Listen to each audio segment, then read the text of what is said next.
Hello മക്കളെ, നമ്മളിന്ന് study ടൈമിൽ എടുക്കുന്നത് 3-ാം ക്ലാസ്സിൻ്റെ മലയാളത്തിലെ 5-ാമത്തെ യൂണിറ്റിലുള്ള ചെടിക്ക് മുദ്തുകൊണ്ടത് എന്ന പാഠഭാഗമാണ് കേട്ടോ. അപ്പോൾ മക്കൾക്ക് ഇതുവരെയുള്ള പാഠഭാഗങ്ങളൊക്കെ വേണമെങ്കിൽ പ്ലേലിസ്റ്റ് ഒന്ന് ചെക്ക് ചെയ്യുക. അതിൽ ക്ലാസ് 3 മലയാളം എന്ന് നോക്കിയാൽ ഉണ്ടാവും കേട്ടോ. അപ്പോൾ നിങ്ങൾ എന്തായാലും ചാനലിൽ കയറുക. ക്ലാസ് ഉപകാരപ്പെട്ടിട്ടുണ്ടെങ്കിൽ ലൈക്ക് ചെയ്യാനും ഷെയർ ചെയ്യാനും സബ്സ്ക്രൈബ് ചെയ്യാനും മറക്കരുത്.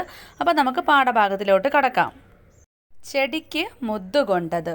എന്താ മക്കളെ ഈ ഒരു വാക്കിൻ്റെ അർത്ഥം? ഇത് ഗോത്രഭാഷയിൽ എഴുതിയിട്ടുള്ള ഒരു തലക്കെട്ടാണ്. ചെടിക്ക് മുത്തം കൊടുത്തു എന്നാണ് ഈ വാക്കിൻ്റെ അർത്ഥം. ഇനി എന്താണ് താഴെ എഴുതിയിട്ടുള്ളത് നോക്കിക്കേ. ഇന്ത്യ എൻ്റെ രാജ്യമാണ്, എല്ലാ ഇന്ത്യക്കാരും എൻ്റെ സഹോദരീ സഹോദരന്മാരാണ്. നാം ചൊല്ലുന്ന പ്രതിജ്ഞയിലെ ഈ വാക്യം മനസ്സിൽ വെച്ചുകൊണ്ട് ഈ കവിത വായിക്കൂ. അപ്പോൾ മക്കളെ, ഈ ഒരു വാക്യം മക്കൾക്ക് അറിയാവുന്നതാണ് അല്ലേ? നമ്മുടെ പ്രതിജ്ഞയിലെ വാക്യങ്ങളാണ്. എന്താണ് ഇതിൽ പറയുന്നത്? എല്ലാ ഇന്ത്യക്കാരും എൻ്റെ സഹോദരീ സഹോദരന്മാരാണ്. അതായത് നമ്മളെല്ലാവരും സഹോദരീ സഹോദരന്മാരാണ്. നമ്മൾ അങ്ങോട്ടും ഇങ്ങോട്ടും വിശ്വസ്തയോടെ നിൽക്കണം, സ്നേഹത്തോടെ നിൽക്കണം എന്നാണ് ഈ ഒരു വാക്യത്തിലൂടെ പറയുന്നത്. ഇനി നമുക്ക് താഴെ പാഠഭാഗം നോക്കാം. റൊട്ടി. ഒരു കുട്ടി പണ്ടൊരു റൊട്ടി കട്ടു, അവനെ മുതിർന്നവർ കെട്ടിയിട്ടു. വന്നവർ മാറി മാറി വേദനിപ്പിച്ചു, വിഷം തളിച്ചു. ആയിടെയുണ്ടായ മോഷണങ്ങൾ എല്ലാം അവനെന്നു സമ്മതിച്ചു. വിദ്യാലയം വിട്ട ബെല്ലടിച്ചു, വണ്ടികളേറെ കടന്നുപോയി. പോലീസു വന്നു കയറഴിച്ചു, കയ്യാമം വയ്ക്കാതെ കൊണ്ടുപോയി. പായുന്ന ജീപ്പിലെ പോലീസുകാരനെ ചാരിയുറക്കം പിടിച്ചിടുമ്പോൾ നിക്കറിൻ കീശയിൽ ഇക്കിളിയാക്കുന്നു വക്കത്തുലേശം നനഞ്ഞ റൊട്ടി. മോഹനകൃഷ്ണൻ കാലടിയുടെ മഴപ്പൊട്ടൻ എന്ന കവിതാ സമാഹാരത്തിൽ നിന്ന് എടുത്തിട്ടുള്ളതാണ് കേട്ടോ. അപ്പോൾ മക്കളെ, ഈ ഒരു പാഠഭാഗത്തിൻ്റെ ആശയം എന്താണ്?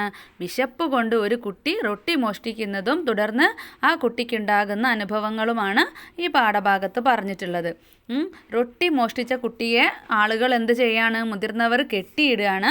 പിന്നെയോ കെട്ടിയിടുക മാത്രമല്ല, വന്നവർ മാറി മാറി അവനോട് ക്രൂരമായ രീതിയിൽ സംസാരിക്കുകയാണ് അല്ലേ? എന്നിട്ടോ ആ പ്രദേശങ്ങളിലുണ്ടായിട്ടുള്ള എല്ലാ മോഷണങ്ങളും അവനെ കൊണ്ട് സമ്മതിപ്പിച്ച് അവൻ്റെ തലയിൽ കെട്ടിവെക്കുകയാണ്. അങ്ങനെ സ്കൂൾ വിടുന്ന സമയമായി. സ്കൂൾ വിട്ട് ബെല്ലടിച്ചു. ആ സമയം വരെ അവനെ കെട്ടിയിട്ടിരിക്കുകയാണല്ലേ. ഒരുപാട് വണ്ടികൾ കടന്നുപോയി. അതിൽ അവന് പോകേണ്ട വണ്ടിയും ഉണ്ടാകാം. പക്ഷെ അവന് പോകാൻ കഴിഞ്ഞിട്ടില്ലല്ലേ, അവനെ കെട്ടിയിട്ടിരിക്കുകയല്ലേ. അങ്ങനെ പോലീസുകാർ വന്ന് അവൻ്റെ കയ്യിലെ കയറൊക്കെ അഴിച്ച് വിലങ്ങൊന്നും വെക്കാതെ അവനെ ജീപ്പിൽ കയറ്റി കൊണ്ടുപോയി. ഓടിക്കൊണ്ടിരിക്കുന്ന ജീപ്പിൽ പോലീസുകാരനെ ചാരിയിരുന്ന് ക്ഷീണം കൊണ്ട് അവൻ ഉറങ്ങിപ്പോയി. മറ്റുള്ളവർ അവനെ പിടികൂടുമ്പോൾ അവൻ മോഷ്ടിച്ച് കഴിക്കാൻ തുടങ്ങിയ റൊട്ടി അവൻ്റെ നിക്കറിൻ്റെ കീശയിൽ വെച്ചിരുന്നു. അത് അവൻ്റെ ഉമിനീര് പറ്റി നനഞ്ഞിരുന്നു. ആ നനവ് അവൻ്റെ ശരീരത്തിൽ തട്ടുമ്പോൾ അവന് ഇക്കിളിയാകുന്നു എന്ന് കവി പറയാണ്. അപ്പോൾ നമുക്ക് കവിയെ ഒന്ന് പരിചയപ്പെടാം അല്ലേ. മോഹനകൃഷ്ണൻ കാലടി 1978 മലപ്പുറം ജില്ലയിലെ കാലടിയിൽ പി കൃഷ്ണൻകുട്ടിയുടെയും സുലോചനയുടെയും മകനായി ജനിച്ചു. മട്ടന്നൂർ PRNSS കോളേജിൽ രസതന്ത്ര വിഭാഗം അധ്യാപകനായിരുന്നു. ഇപ്പോൾ കോഴിക്കോട് സർവകലാശാലയിൽ ഗവേഷണം നടത്തുന്നു. കൃതികൾ: പന്ത് കായ്ക്കും കുന്ന്, ഭൂതക്കട്ട, പാലൈസ്, മഴപ്പൊട്ടൻ, പാസഞ്ചർ, മാമ്പഴപ്പാത. 2006 പാലൈസ് എന്ന കൃതിക്ക് കേരള സാഹിത്യ അക്കാദമിയുടെ കനകശ്രീ എൻഡോവ്മെൻറ്റ് പുരസ്കാരം ലഭിച്ചു. ഇനി നമുക്ക് 1-ാമത്തെ പേജിലെ ഈ ചിത്രം ഒന്ന് നോക്കാം. എന്താണ് 1-ാമത്തെ ചിത്രം? എന്താണ്? കുറേ കുട്ടികൾ സന്തോഷത്തോടെ കൂട്ടമായിട്ട് നിൽക്കുന്നു. 2-ാമത്തേതോ കുറച്ച് കുട്ടികൾ ഒരുമിച്ച് പന്ത് കളിക്കുകയാണ്. പിന്നെ 3-ാമത്തെ ചിത്രത്തിൽ എന്താണ്? ഒരു സ്കൂൾ ബാഗിൽ പുസ്തകം, ചോറ്റുപാത്രം എന്നിവ കാണുന്നുണ്ട് അല്ലേ. മറ്റൊരു ചിത്രത്തിൽ ആഹാരം നിറച്ച ചോറ്റുപാത്രമാണ് കാണുന്നത്. അതിൻ്റെ നടുക്കായിട്ട് എന്താണ്? ചിത്രത്തിൻ്റെ നടുക്കായിട്ട് ഈ സൗകര്യങ്ങളൊന്നുമില്ലാത്ത ഒരു കുട്ടിയെയാണ്, വിഷമിച്ചിരിക്കുന്ന ഒരു കുട്ടിയെയാണ് അല്ലേ കാണുന്നത്. അപ്പോൾ മക്കളെ, ഈ ചിത്രത്തിൽ കാണിച്ചിരിക്കുന്നത് എല്ലാം തന്നെ എല്ലാ കുട്ടികൾക്കുള്ള ആഗ്രഹങ്ങളല്ലേ, എല്ലാ കുട്ടികളുടെ അവകാശമാണ് അല്ലേ. ഭക്ഷണം വേണം, കളിക്കണം അല്ലേ, കൂട്ടുകാർ വേണം. പക്ഷേ ഈ സൗകര്യങ്ങളൊക്കെ നിഷേധിക്കപ്പെടുന്ന ധാരാളം കുട്ടികളുണ്ട്. ഈ സൗകര്യങ്ങളൊന്നും ഇല്ലാത്ത ധാരാളം കുട്ടികൾ നമ്മുടെ ലോകത്ത് ജീവിക്കുന്നുണ്ട്. ഇതൊക്കെയാണ് ഈ ചിത്രത്തിൽ നിന്ന് മനസ്സിലാക്കാൻ കഴിയുന്നത് കേട്ടോ. അപ്പോൾ എല്ലാ കുട്ടികളും നമ്മുടെ സഹോദരീ സഹോദരന്മാരെ പോലെ കണ്ട് ഇങ്ങനെ വിഷമം അനുഭവിക്കുന്നവരെയും നമ്മുടെ കൂടെ കൂട്ടണം. ആരെയും ആരെയും ഒറ്റപ്പെടുത്തരുത്. ഇനി നമുക്ക് പാഠഭാഗത്തെ ചോദ്യോത്തരങ്ങൾ നോക്കാം. ഒന്നാമത്തേത്, താളമിട്ട് കവിത ചൊല്ലൂ. അപ്പോൾ ഞാനിവിടെ ഒരു താളത്തിൽ ചൊല്ലിയിട്ടുണ്ട്. അപ്പോൾ മക്കൾക്ക് വേറെ വേറെ താളത്തിൽ ചൊല്ലി നോക്കാം കേട്ടോ. രണ്ടാമത്തെ ചോദ്യം, വന്നവർ വന്നവർ മാറി മാറി വേദനിപ്പിച്ചു വിഷം തളിച്ചു. വിഷം തളിച്ചു എന്നതുകൊണ്ട് എന്തായിരിക്കാം സൂചിപ്പിക്കുന്നത്? വിശപ്പ് മൂലം റൊട്ടി മോഷ്ടിച്ച കുട്ടിയെ മുതിർന്നവർ കെട്ടിയിട്ടു. അവർ വാക്കുകൾ കൊണ്ടും പ്രവൃത്തികൾ കൊണ്ടും അവൻ്റെ മനസ്സിനെ വേദനിപ്പിക്കുകയാണ്. മുതിർന്നവരുടെ ഈ പ്രവൃത്തിയെയാണ് എന്ത് പറയുന്നത്? വിഷം തളിച്ചു എന്നതുകൊണ്ട് സൂചിപ്പിക്കുന്നത്. മോശമായ വാക്കുകൾ കൊണ്ട് ഒരാളുടെ മനസ്സിനെ ആർക്കും തളർത്താൻ കഴിയും അല്ലേ? എത്ര ഉഷാറായിട്ട് നിൽക്കുന്ന ആളുകളാണെങ്കിലും നമ്മൾ മോശമായിട്ടുള്ള വാക്കുകൾ പറയുകയാണെങ്കിൽ അവരുടെ മനസ്സിന് അതൊരു നോവാണ് അല്ലേ? അവരുടെ മനസ്സ് തളർന്നു പോകും. ഇനി മൂന്നാമത്തെ ചോദ്യം, നിക്കറിൻ കീശയിൽ ഇക്കിളിയാക്കുന്നു വക്കത്തുലേശം നനഞ്ഞ റൊട്ടി. റൊട്ടി ഇക്കിളിയാക്കുമോ? എന്താണിതിൻ്റെ അർത്ഥം?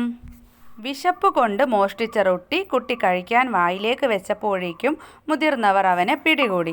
അപ്പോൾ അവൻ കഴിച്ചു തുടങ്ങിയ റൊട്ടി നിക്കറിൻ്റെ കീശയിൽ വെച്ചു. പക്ഷേ ഉമിനീര് പറ്റി റൊട്ടിയുടെ അരിക് നനഞ്ഞിരുന്നു. ഈ നനവ് അവൻ്റെ ശരീരത്തിൽ തട്ടുമ്പോഴാണ് അവന് ഇക്കിളിയാകുന്നത്. ശരീരത്തിൽ നനവ് തട്ടുമ്പോഴുള്ള അവസ്ഥയാണ് ഇവിടെ പറഞ്ഞിട്ടുള്ളത്. ഇനി നാലാമത്തെ ചോദ്യം, റൊട്ടിയുടെ വക്ക് ലേശം നനഞ്ഞത് എങ്ങനെയായിരിക്കും? വിശപ്പ് സഹിക്കാൻ കഴിയാതെയാണ് കുട്ടി റൊട്ടി മോഷ്ടിച്ചത്. അത് കഴിക്കാൻ വായിൽ വെച്ചപ്പോഴേക്കും മുതിർന്നവർ അവനെ പിടികൂടി. അപ്പോൾ അവൻ്റെ വായിലുണ്ടായിരുന്ന ഉമിനീര് പറ്റിയാണ് റൊട്ടിയുടെ വക്ക് നനഞ്ഞത്. ഇനി അഞ്ചാമത്തെ ചോദ്യം, കവിതയിൽ വിവരിച്ച സംഭവം ക്രമമായി എഴുതുക. പണ്ടൊരു കുട്ടി ഒരു റൊട്ടി കട്ടു. അവനെ മുതിർന്നവർ പിടികൂടി കെട്ടിയിട്ടു. വന്നവർ വാക്കുകൊണ്ടും പ്രവൃത്തി കൊണ്ടും മാറി മാറി അവനെ വേദനിപ്പിച്ചു. ആയിടെ ഉണ്ടായ മോഷണങ്ങളെല്ലാം അവനാണെന്ന് അവനെ കൊണ്ട് സമ്മതിപ്പിച്ചു. വൈകിട്ട് വിദ്യാലയം വിട്ട ബെല്ലടിച്ചു. ഒരുപാട് വണ്ടികൾ കടന്നുപോയി. അപ്പോൾ പോലീസ് വന്ന് അവനെ കെട്ടിയിരുന്ന കയറഴിച്ചു. ശേഷം പോലീസ് വിലങ്ങ് വയ്ക്കാതെ അവനെ ജീപ്പിൽ കൊണ്ടുപോയി. പായുന്ന ജീപ്പിൽ പോലീസുകാരനെ ചാരിയിരുന്ന് അവൻ ഉറങ്ങി. അപ്പോൾ നിക്കറിൻ്റെ കീശയിൽ വെച്ച വക്ക് നനഞ്ഞ റൊട്ടിയുടെ നനവ് അവനെ ഇക്കിളിയാക്കി. ഇനി ആറാമത്തെ ചോദ്യം എന്താണ്? വിദ്യാലയം വിട്ട ബെല്ലടിച്ചു, വണ്ടികളേറെ കടന്നുപോയി. കവിതയിൽ ഈ വരികളില്ലെങ്കിലും നടന്ന സംഭവം മനസ്സിലാവുമല്ലോ. എന്തിനാണ് ഇക്കാര്യം പ്രത്യേകം പറഞ്ഞിരിക്കുന്നത്? റൊട്ടി മോഷ്ടിച്ചതിന് കുട്ടിയെ കെട്ടിയിടുകയും മോശം വാക്കുകൾ കൊണ്ട് വേദനിപ്പിക്കുകയും ചെയ്തു. വിദ്യാലയം വൈകിട്ട് വിടുന്നവരെ കുട്ടിക്ക് അങ്ങനെ നിൽക്കേണ്ടി വന്നു. അപ്പോൾ വൈകിട്ട് വരെ കുട്ടി അങ്ങനെ നിന്നു എന്ന് സൂചിപ്പിക്കാനാണ് ഈ വരികളും കൂടെ ഉള്ളത്. പിന്നെ ഏഴാമത്തെയും എട്ടാമത്തെയും ചോദ്യം നിങ്ങൾ ക്ലാസ്സിൽ ചെയ്യേണ്ട പ്രവർത്തനമാണ്. പിന്നെ ഒൻപതാമത്തെ ചോദ്യം, ഈ കവിതയിലെ കുട്ടിയെ നിങ്ങൾ കണ്ടുമുട്ടുന്നു എന്ന് കരുതുക. അപ്പോൾ നിങ്ങൾ അവനോട് നടത്താനിടയുള്ള സംഭാഷണം എഴുതാനാണ് കേട്ടോ. അപ്പോൾ ഞാൻ, നിന്നെ എന്തിനാണ് അവർ കെട്ടിയിട്ടത്? കുട്ടി, വിശന്നപ്പോൾ കടയിൽ നിന്നും റൊട്ടി മോഷ്ടിച്ചു. അത് അവർ കണ്ടതുകൊണ്ടാണ് എന്നെ കെട്ടിയിട്ടത്. ഞാൻ, നീ എന്തിനാണ് മോഷ്ടിക്കാൻ പോയത്? നിനക്ക് ആഹാരം ഉണ്ടാക്കിത്തരാൻ ആരുമില്ലേ? കുട്ടി, സുഖമില്ലാത്ത അമ്മ മാത്രമേ ഉള്ളൂ. അമ്മയ്ക്ക് ജോലിക്ക് പോകാനും വയ്യ. അതുകൊണ്ട് എല്ലാ ദിവസവും ഭക്ഷണം ഉണ്ടാക്കാറില്ല. ഞാൻ, നീ സ്കൂളിൽ പോകുന്നില്ലേ? കുട്ടി, ഇല്ല, വീട്ടിൽ അമ്മയെ നോക്കാൻ ആരുമില്ല.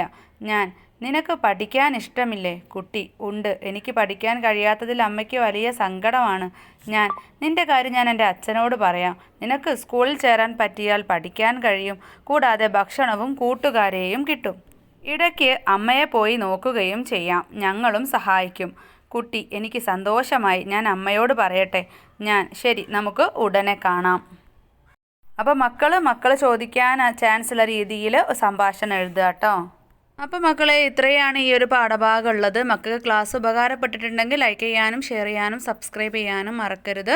അങ്ങനെയെങ്കിൽ നമുക്ക് സ്റ്റഡി ടൈമിൻ്റെ മറ്റൊരു ക്ലാസ്സിൽ കാണാം.